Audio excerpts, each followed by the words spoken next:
Poirot, viejo zorro, dije. Casi me dan ganas de estrangularle. ¿Qué pretendía usted al engañarme como lo ha hecho? Estábamos sentados en la biblioteca, después de unos días de febril excitación. En la habitación de abajo, John y Mary estaban juntos de nuevo, mientras Alfred Ingleptor y la señorita Howard habían sido arrestados. Al fin, tenía a Poirot para mí solo y podía satisfacer mi curiosidad, todavía candente. Poirot no me contestó enseguida, pero finalmente dijo: «Yo no le engañé, amigo mío. Lo más que hice fue dejar que se engañase usted mismo». «Bueno, pero ¿por qué?» «Es difícil de explicar. Usted, amigo mío, es de una naturaleza tan honrada, tan sumamente transparente que, en fin, le es imposible ocultar sus sentimientos. Si le hubiera dicho lo que pensaba, en la primera ocasión en que hubiera usted visto al señor Ingleptor, el astuto caballero habría olido a rata, como dicen ustedes muy expresivamente. Y entonces, adiós a nuestras posibilidades de cogerlo». «Creo que soy más diplomático de lo que usted supone». «Amigo mío», suplicó Poirot, «no se enfade, se lo ruego. Su ayuda me ha sido valiosísima. Lo que me detuvo fue su modo de ser, tan extraordinariamente hermoso». «Bueno», rezongué un poco apaciguadamente, «pero sigo creyendo que debió haberme insinuado algo». «Si eso es lo que he hecho, amigo mío. Le hice varias insinuaciones, pero usted no las entendió. Piense un poco. ¿Le he dicho alguna vez que creyera culpable a John Cavendish? ¿No le dije, por el contrario, que era casi seguro que lo absolverían? Sí, pero... ¿Y no hablé inmediatamente después de la dificultad de entregar al asesino a la justicia? ¿No estaba claro que hablaba de dos personas distintas? No, dije, para mí no estaba claro. Y además, continuó Poirot, al principio no le repetí varias veces que no quería que el señor Ingleptor fuera arrestado entonces. ¿Esto debía haberle dicho algo a usted? ¿Quiere decir que ya sospechaba de él entonces? Sí. Para empezar, aunque hubiera otras personas beneficiadas con la muerte de la señora Ingleptor, ninguna como su marido. Esto era indiscutible. Cuando fui a Styles con usted por primera vez, no tenía ni idea de cómo se había cometido el crimen, pero por lo que sabía del señor Ingleptor, comprendí que sería muy difícil encontrar algo que lo relacionara con él. Cuando llegué a la casa, me di cuenta inmediatamente de que había sido la señora Ingleptor la que había quemado el testamento. Y en eso, amigo mío, no puede usted quejarse, porque he hecho todo lo posible por hacerle comprender el significado de aquel fuego en medio del verano. Sí, sí, dije con insistencia, continúe. Bien, amigo mío, como le iba diciendo, mi opinión sobre la culpabilidad del señor Ingleptor se hizo mucho más débil. En realidad, había tantas pruebas en contra de él que me sentí inclinado a creer en su inocencia. ¿Cuándo cambió de opinión? Cuando vi que cuantos más esfuerzos hacía yo por observarle, más hacía para ser arrestado, y cuando descubrí que Ingleptor no tenía nada que ver con la señorita Raikes, sino que era John Cavendish el que tenía relaciones amorosas con ella, tuve la completa seguridad. Pero, ¿por qué? Muy sencillo.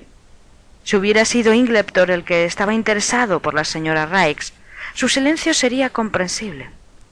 Pero cuando descubrí que todo el pueblo sabía que era John el que se sentía atraído por la linda esposa del granjero, tuve que interpretar su silencio de modo completamente distinto.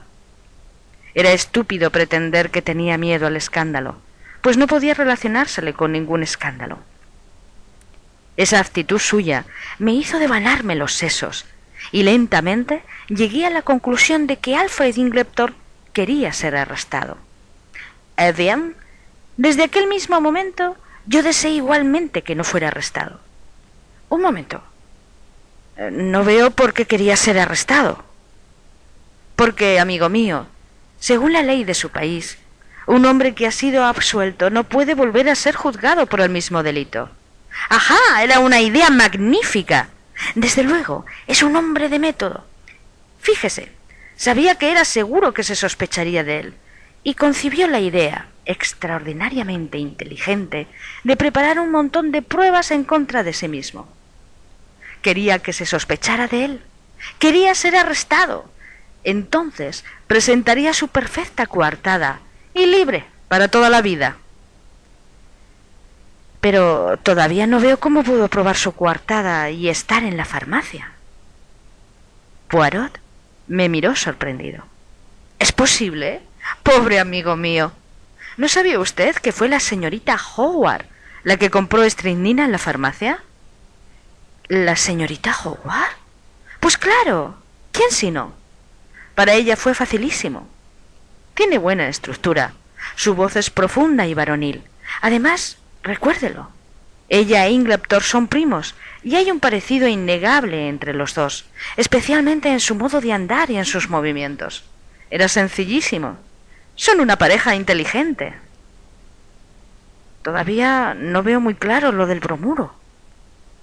Bien. Reconstruiré el caso hasta donde sea posible. Me inclino a pensar que la señorita Howard era la mente directora en este asunto. ¿Recuerda usted que mencionó un día el hecho de que su padre había sido médico? Es muy posible que le preparara las medicinas, o puede habérsele ocurrido la idea leyendo alguno de los muchos libros que la señorita Cynthia dejaba por todas partes cuando estaba preparando su examen. Como quiera que sea, sabía perfectamente que, añadiendo bromuro a una mezcla que contuviera estricnina, se precipitaría esta última. Probablemente la idea se le ocurrió de pronto. La señora Ingleptor tenía una caja de polvos de bromuro que tomaba por las noches, de cuando en cuando. Nada más fácil que disolver una pequeña cantidad de estos polvos en el frasco de la medicina de la señora Ingleptor cuando la envió a la farmacia de Coutts. El riesgo era prácticamente nulo. La tragedia no tendría lugar hasta unos 15 días más tarde. Si alguien hubiera visto a cualquiera de los dos manipulando la medicina, lo habrían olvidado para entonces. La señorita Howard había ya preparado la pelea y abandonado la casa. El tiempo transcurrido y su ausencia hubieran evitado cualquier sospecha. Sí, era una idea muy hábil. Si lo hubieran dejado así, posiblemente nunca se les hubiera atribuido el crimen. Pero no se conformaron con eso. Quisieron ser demasiado hábiles, y esto les perdió. Poirot aspiró el humo de su diminuto cigarrillo. Prepararon un plan para hacer recaer las sospechas sobre John Cavendish, comprando estricnina en la farmacia del pueblo y firmando en el libro con su letra. El lunes, la señora Ingleptor tomaría la última dosis de su medicina. Por tanto, el lunes, a las 6 de la tarde, Alfred Ingleptor se las arreglaría para ser visto por varias personas en un lugar alejado del pueblo. La señorita Howard inventó una historia fantástica acerca de él y de la señorita Raikes, para explicar el silencio que posteriormente había de guardar Ingleptor. A las 6, la señorita Howard, haciéndose pasar por el señor Ingleptor, entra en la farmacia, cuenta la historia del perro, obtiene la estricnina y firma el nombre de Alfred Ingleptor con la letra de John, que precisamente había estudiado con todo cuidado. Pero como todo el plan fallaría, si John podía presentar una coartada, le escribe una nota anónima, siempre copiando su letra, en la que le cita en un lugar muy apartado, donde era sumamente improbable que nadie pudiera verle. Hasta aquí todo va bien. La señorita Howard vuelve a Modlingham. Alfred Ingleptor vuelve a Styles.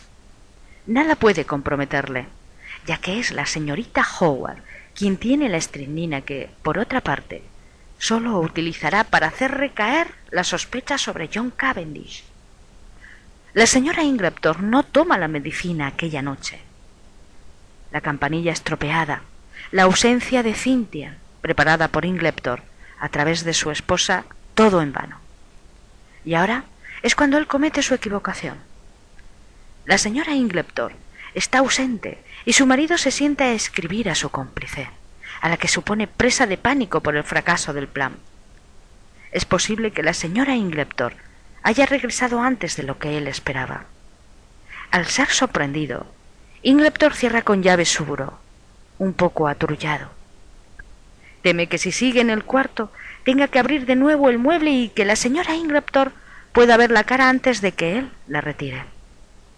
De modo que se marcha a pasear por los bosques, sin sospechar que la señora Ingleptor abriría el buró y descubriría el documento acusador. Pero esto, como sabemos, es lo que ocurrió. La señora Ingleptor lee la carta y se entera de la perfidia de su esposo y de Evelyn Howard, aunque por desgracia la frase sobre el bromuro no le dice nada. Sabe que está en peligro, pero no sabe por dónde viene. Decide no decir nada a su esposo, pero le escribe a su abogado, pidiéndole que vaya a verla a la mañana siguiente, y también determina destruir el testamento que acaba de hacer.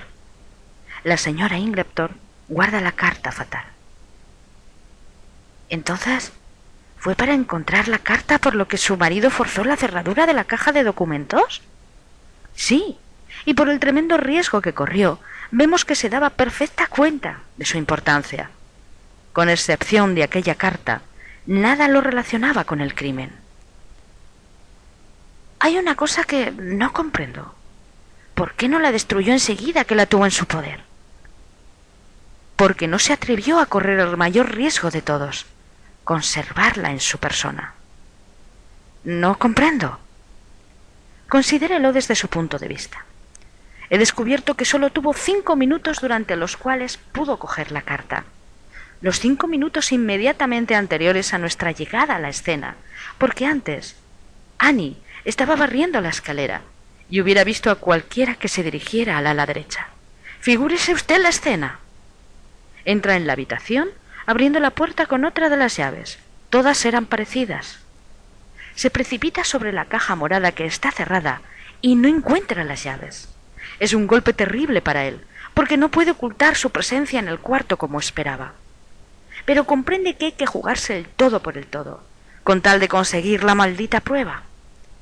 Rápidamente, fuerza la cerradura con un cortaplumas y revuelve en los papeles hasta encontrar el que busca. Pero ahora se presenta un nuevo problema. No se atreve a guardar consigo el papel.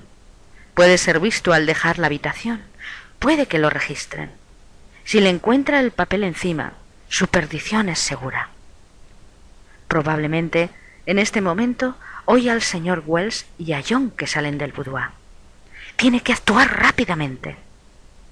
¿Dónde podría esconder ese terrible papel?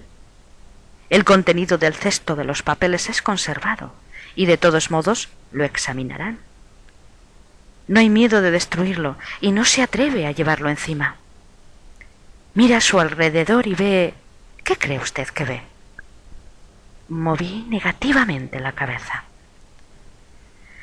En un momento rompe la carta en 3 tiras largas y las enrolla en la forma en que se enrollan las mechas, metiéndolas apresuradamente en el recipiente colocado en la repisa.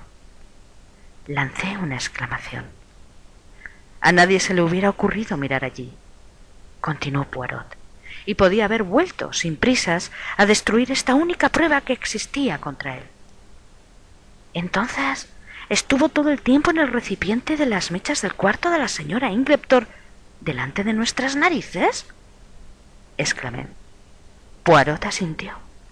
Sí, amigo mío, este fue mi último eslabón y a usted le debo el afortunado descubrimiento.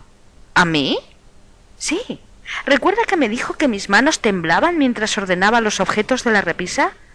Sí, pero no veo... No, pero yo vi. Porque recordé que aquella misma mañana, más temprano, cuando estuvimos juntos en la habitación, había colocado ordenadamente los objetos de la repisa. Y habiendo sido ordenados, no habría sido necesario ordenarlos nuevamente, a no ser que alguien los hubiese tocado. ¡Válgame Dios!, exclamé. De modo que esa es la explicación de su extraña actitud. ¿Fue usted corriendo a Styles y todavía estaban allí en el mismo sitio? Sí, y fue una carrera contrarreloj. Pero todavía no comprendo cómo Ingleptor fue tan estúpido como para dejar allí la carta, teniendo tantas oportunidades de destruirla. Ah, pero es que no pudo. De eso me encargué yo. ¿Usted? Sí. ¿Recuerda que me censuró usted por haberme confiado a toda la servidumbre a ese respecto? Sí. Bien, amigo mío. Solo había una oportunidad. Yo no estaba seguro entonces de si Ingleptor era el criminal o no. Pero si lo era, no podía llevar el papel encima, sino que lo habría escondido en alguna parte y, asegurándome la simpatía de la servidumbre, pude prevenir su destrucción.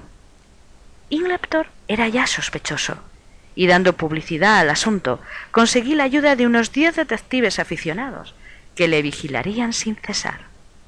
Ingleptor, por su parte, sabiéndose observado, no se atrevía a ir en busca del documento para destruirlo. De este modo, tuvo que abandonar la casa dejando la carta en el recipiente de las mechas. Pero la señorita Howard tendría la oportunidad de ayudarle. Sí, pero la señorita Howard no conocía la existencia del papel. De acuerdo con el plan preparado de antemano, no le dirigía la palabra a Alfred Ingleptor. Se le suponía enemigos irreconciliables, y hasta que se sintieron seguros con la detención de John, no se arriesgaron a celebrar una entrevista.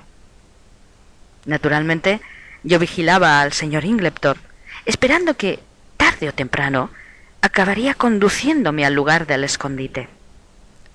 Pero fue demasiado débil para arriesgarse. El papel estaba seguro donde estaba.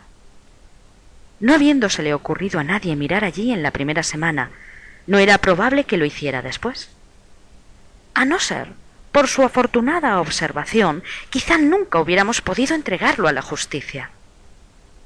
Ahora lo entiendo, pero ¿cuándo empezó usted a sospechar de la señorita Howard? Cuando descubrí que había mentido en la encuesta, al hablar de la carta que recibió de la señora Ingleptor. ¿Qué mentira había en ello? ¿Ha visto usted la carta? ¿Recuerda usted su aspecto?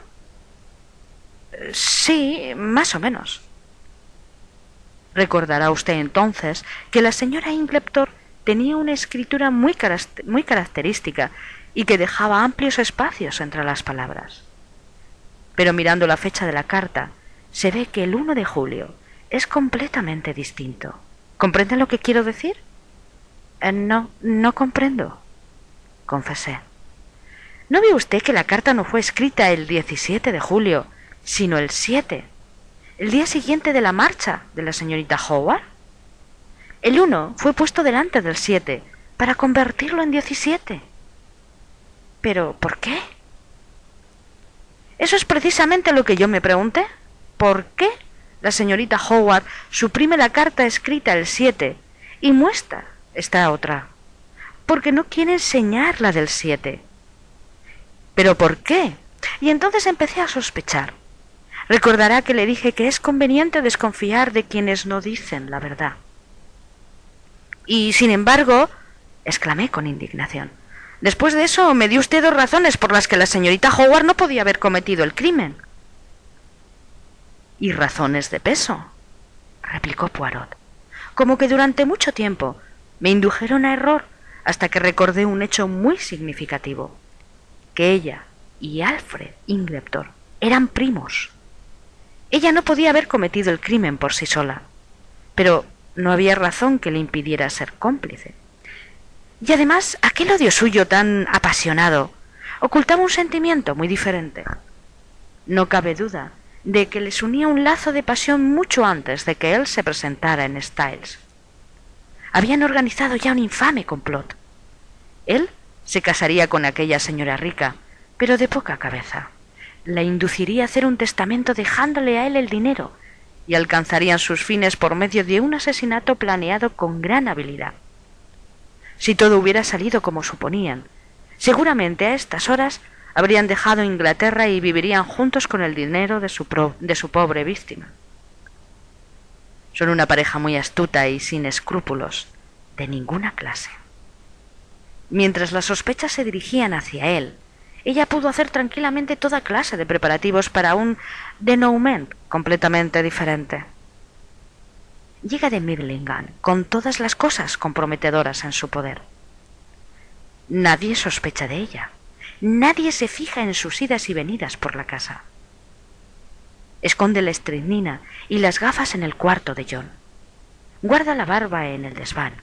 Ya se encargará ella de que más tarde o más temprano sean descubiertos.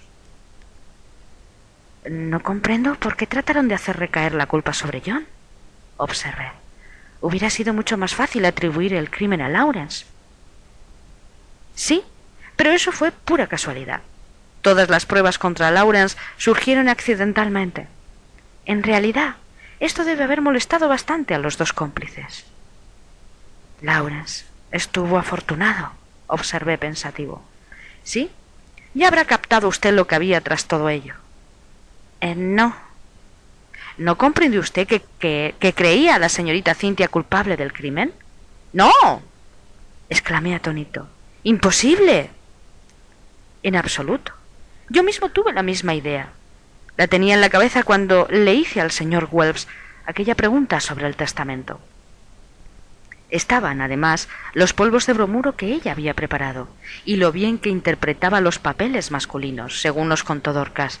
Realmente era la más comprometida de todos. Poirot, usted bromea. No. ¿Quiere que le diga por qué el señor Lawrence se puso tan pálido cuando entró por primera vez en la habitación de su madre la noche fatal? Porque mientras su madre yacía en su cama, envenenada, vio que la puerta de la habitación de Cynthia tenía el cerrojo descorrido. —¡Pero si declaró que estaba corrido! —exclamé. —Exacto —dijo Poirot jocosamente—, y fue precisamente eso lo que me confirmó en mi idea de que estaba descorrido. Estaba escudando a la señorita Cynthia. Pero, ¿por qué tenía que escudarla? Porque estaba enamorado de ella. Me reí. En eso sí que está usted equivocado, Poirot. Precisamente he tenido ocasión de enterarme de que no solo no está enamorado de ella, sino que hasta le tenía antipatía. ¿Quién le ha dicho a usted eso, amigo mío? La propia Cynthia. Pobre muchacha. ¿Y estaba disgustada? Dijo que no le importaba en absoluto. Entonces es seguro que le importa mucho, observó Poirot. Así son las mujeres. Me sorprende lo que dice usted de Lawrence, dije. ¿Por qué? Está clarísimo. ¿No ponía el señor Lawrence cara de pocos amigos cada vez que Cynthia hablaba y reía con su hermano? Se le había metido en su cabeza alargada la idea de que la señorita Cynthia estaba enamorada del señor John. Cuando entró en la habitación de su madre y la vio en aquel estado, sacó la conclusión de que la señorita Cynthia sabía algo de aquel asunto. Desesperado, trituró la taza de café con el pie, recordando que ella había subido con su madre la noche anterior, y decidió evitar que el contenido de la taza pudiera ser analizado. Desde entonces, se esforzó en sostener la teoría de la muerte natural, inútilmente, como sabemos. ¿Y qué me dice de la taza de café perdida? Estaba bastante seguro de que la había escondido la señora Cavendish, pero necesitaba la seguridad absoluta. El señor Lawrence no supo lo que yo quería decir, pero dedujo que, encontrando la taza perdida, la dama de sus pensamientos quedaría libre de sospechas. Y tenía razón. Otra cosa. ¿Qué quiso decir la señora Ingleptor con sus últimas palabras? Eran, naturalmente, una acusación contra su marido. Vaya, Poirot, creo que lo ha explicado usted todo, dije con un suspiro. Me alegro de que todo haya terminado bien. Hasta John y su mujer se han reconciliado. ¿Gracias a mí? ¿Cómo gracias a usted? Querido amigo, ¿se da usted cuenta de que lo único que los ha reunido de nuevo ha sido el proceso? Estaba convencido de que John Cavendish seguía queriendo a su mujer y que ella estaba igualmente enamorada de él. Pero habían llegado a distanciarse mucho. Todo partía de un malentendido. Ella se casó con él sin quererle, y él lo sabía. John es un hombre sensible, a su manera. No quiso imponerle su amor, si ella no lo deseaba. Y al retirarse, él se despertó el amor en su esposa. Pero los dos son extraordinariamente orgullosos, y su orgullo los mantuvo separados. Él se metió en un lío con la señora Raikes, y ella cultivó con intención la amistad del doctor Bausten. ¿Recuerda usted el día en que John Cavendish fue detenido, que me encontró usted con aspecto triste y preocupadísimo? Sí, y comprendí perfectamente su pesar. Perdón, amigo mío, pero no lo comprendió usted en absoluto. Estaba dudando entre justificar o no inmediatamente a John Cavendish. Pude evitar que lo detuvieran, aunque posiblemente eso hubiera significado la imposibilidad de coger a los verdaderos culpables. Hasta el último momento, los asesinos no tuvieron la menor idea de mis intenciones, y a ello en parte debo mi éxito. ¿De modo que pudo evitar el proceso de John? Sí, amigo mío, pero por último me decidí por la felicidad de una mujer. Solo el gran peligro por el que pasaron pudo reunir de nuevo a esas dos almas orgullosas. Me quedé mirando a Poirot, mudo de asombro. ¡Qué maravillosa desfachatez la del hombrecillo! ¿Quién, sino Poirot, hubiera utilizado un proceso por asesinato como medio para salvar la felicidad de un matrimonio? Puedo leer sus pensamientos, amigo mío, dijo Poirot sonriéndome. Solo Hércules Poirot se hubiera atrevido. Y hace usted mal en condenar mi actitud. La felicidad de un hombre y una mujer es lo más importante. Sus palabras trajeron a mi memoria acontecimientos ya pasados. Recordé a Mary, echada en el sofá, pálida, agotada y escuchando. Desde el piso de abajo había llegado el sonido de una campana. Mary se había levantado de un salto. Poirot había abierto la puerta y contestado afablemente a la pregunta de sus ojos agonizantes.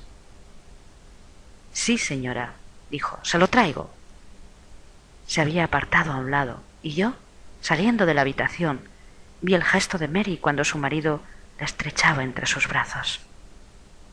Puede que tenga usted razón, dije afablemente. Sí, es lo más importante del mundo. Al poco llamaron a la puerta, y Cynthia asomó la cabeza. Yo solo...